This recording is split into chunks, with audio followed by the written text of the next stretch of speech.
Manfaat sunat atau khitan bagi kesehatan dan agama.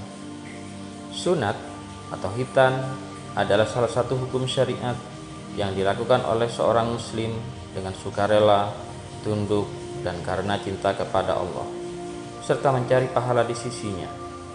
Kita yakin bahwa Allah tidak memerintahkan sesuatu kecuali ada hikmah di baliknya, dan itu baik untuk hamba-hambanya, baik manusia mengetahuinya atau tidak. Mari kita bahas tentang manfaat khitan atau sunat bagi kesehatan. Guna meningkatkan keimanan para mukmin pada hukumnya, kita juga akan melihat salah satu aspek kehebatan syariat ini, hukum Islam yang datang untuk membawa manfaat dan menangkal bahaya. Kita lihat perspektif dari sisi agama atau syar'i terkait khitan atau sunat ini. Sunat adalah salah satu perintah tentang mempercantik diri yang diwajibkan oleh Allah, yang Allah tetapkan bagi hamba-hambanya untuk menjadikan mereka cantik lahir dan batin, jasmani dan rohani. Ini adalah kesempurnaan fitrah keadaan alami manusia yang dengannya Dia menciptakan mereka, dan karenanya merupakan kesempurnaan Hanifiyah, monoteisme murni dari agama Ibrahim. Asal-usul lembaga khitan sebagai kesempurnaan Hanifiyah adalah ketika Allah membuat perjanjian dengan Ibrahim dan berjanji untuk menjadikannya imam pemimpin umat manusia, dan berjanji kepadanya bahwa Dia akan menjadi bapak banyak orang, yaitu para nabi dan para raja, akan keluar dari keturunannya dan keturunannya akan banyak. Dan Dia mengatakan kepadanya bahwa antara dia dan keturunannya akan ada tanda perjanjian, yaitu bahwa setiap laki-laki yang baru lahir di antara mereka akan disunat, dan perjanjian itu akan memiliki tanda ini pada tubuh mereka.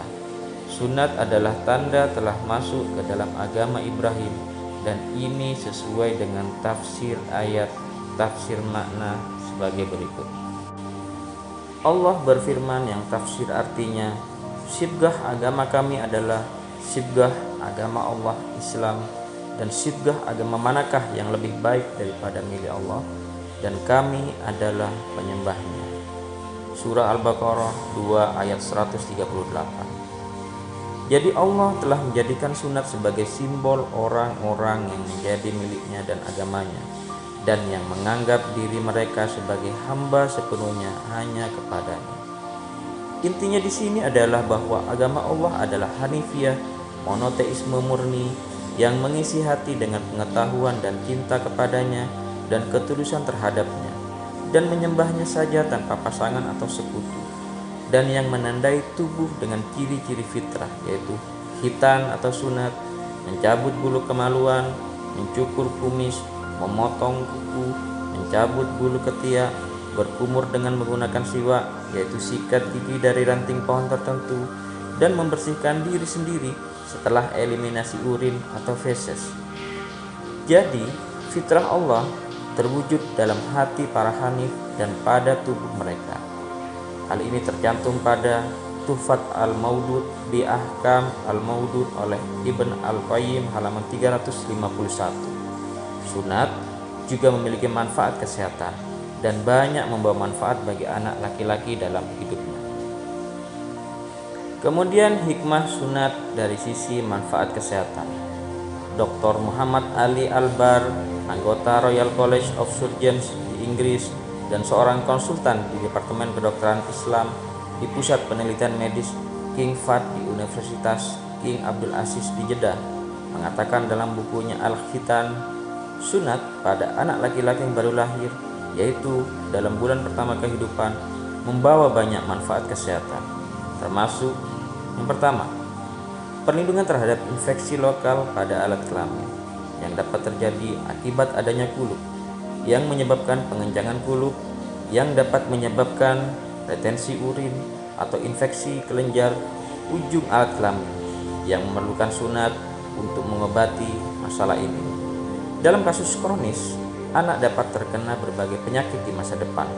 Yang paling serius adalah kanker alat kelamin. Yang kedua, infeksi uretra. Banyak penelitian telah membuktikan bahwa anak laki-laki yang tidak disunat lebih rentan terhadap infeksi uretra. Dalam beberapa penelitian, angkanya 39 kali lebih banyak pada anak laki-laki yang tidak disunat. Dalam penelitian lain, angkanya 10 kali lebih banyak. Studi lain menunjukkan bahwa 95% anak yang menderita infeksi uretra tidak disunat, sedangkan angka di antara anak yang disunat tidak melebihi 5%. Pada anak-anak, infeksi uretra serius dalam beberapa kasus. Dalam studi kasus oleh Weiswell pada 88 anak yang menderita infeksi uretra, 36% dari mereka bakteri yang sama juga ditemukan di dalam darah. 3 dari mereka terjangkit meningitis dan 2 menderita gagal ginjal. 2 lainnya meninggal akibat penyebaran mikroorganisme ke seluruh tubuh. Yang ketiga, perlindungan terhadap kanker alat kelamin. Penelitian setuju bahwa kanker alat kelamin hampir tidak ada di antara laki-laki yang disunat. Di negara-negara di mana anak laki-laki tidak disunat seperti Cina, Uganda, dan Puerto Rico, kanker alat kelamin mewakili antara 12 hingga 22% dari semua kanker yang ditemukan pada pria. Ini adalah persentase yang sangat tinggi. Yang keempat, penyakit menular seksual atau PMS.